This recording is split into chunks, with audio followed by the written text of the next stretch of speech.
ನಮ್ಮ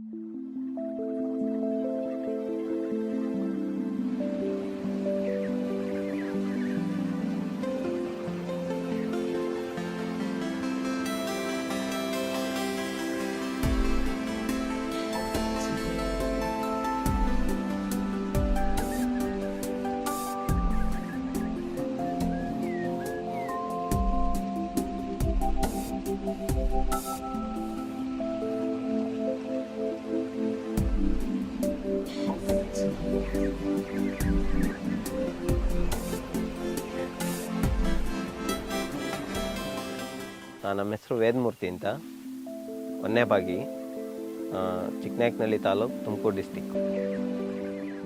ನಮ್ಮ ತಂದೆ ನಮ್ಮ ತಾತ ಕಾಲದಿಂದನೂ ಅಗ್ರಿಕಲ್ಚರ್ನೇ ಮಾಡ್ಕೊಂಡು ಬರ್ತಾ ಇದ್ದೀವಿ. ನನ್ನ ಕಾಲದಿಂದನೂ ಕುರಿ ಗೊಬ್ಬರನೇ ಜಾಸ್ತಿ ನಾವು ಮೇಂಟೈನ್ ಮಾಡ್ಕೊಂಡು ಬಂದಿರೋದು.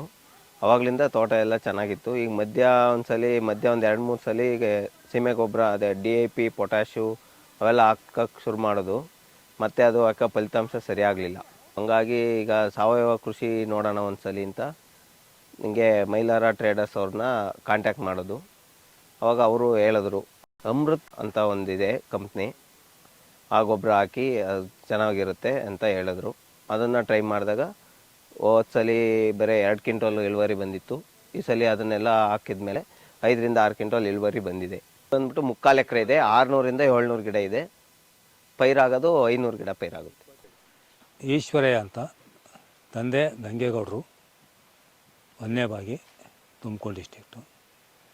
ಹಿಂದೆ ನಾವು ದನ ಕುರಿ ಹೆಚ್ಚಾಗಿ ಸಾಕೊಂಡಿದ್ವಿ. ಆ ಗೊಬ್ಬರನೆಲ್ಲ ತೋಟಕ್ಕೆ ಉಪಯೋಗಿಸಿವು. ಎರೆಹುಳಿನ ಅಂಶ ಜಾಸ್ತಿ ಆವಾಗ ಇತ್ತು.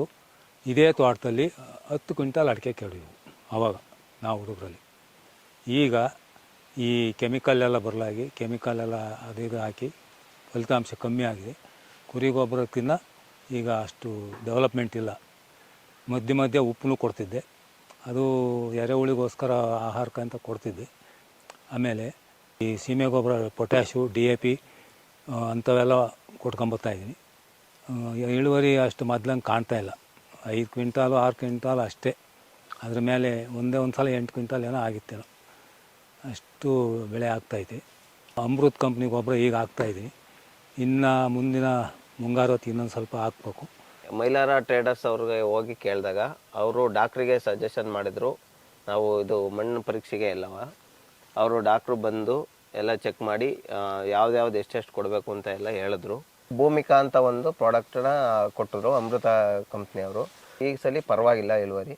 ನೆಕ್ಸ್ಟ್ ಜೂನ್ಗೂ ಮತ್ತೆ ಅದನ್ನೇ ಭೂಮಿಕಾನೇ ಪ್ರೊಡ್ಯೂಸ್ ಮಾಡೋಣ ಅಂತ ಇದ್ದೀವಿ. ಸೀಮೆ ಗೊಬ್ಬರ ಕೊಡುವಾಗ ಅಂಡ್ಬಿರ್ಕ ಮತ್ತು ಉದ್ರದ್ದು ಎಲ್ಲ ಜಾಸ್ತಿ ಆಗಿತ್ತು. ಜಿಂಕು, ಬೋರಾನು, ಆಧಾರು, ಪೊಟ್ಯಾಶು ಗಿಡಕ್ಕೆ 1.5 kg ಹಾಕೋದಕ್ಕೆ ಹೇಳಿದ್ರು. ನಮಗೆ 75% ಅದೆಲ್ಲ ಕಂಟ್ರೋಲ್ ಆಗಿದೆ. ಅರೇಕಾ ಗ್ರೋ ಅಮೃತ್ ಕಂಪ್ನಿಯವ್ರದ್ದು ಪ್ರಾಡಕ್ಟ್ನ ಯೂಸ್ ಮಾಡೋದ್ರಿಂದ ಇಳುವರಿ ಚೆನ್ನಾಗಿ ಬರ್ತಿದೆ.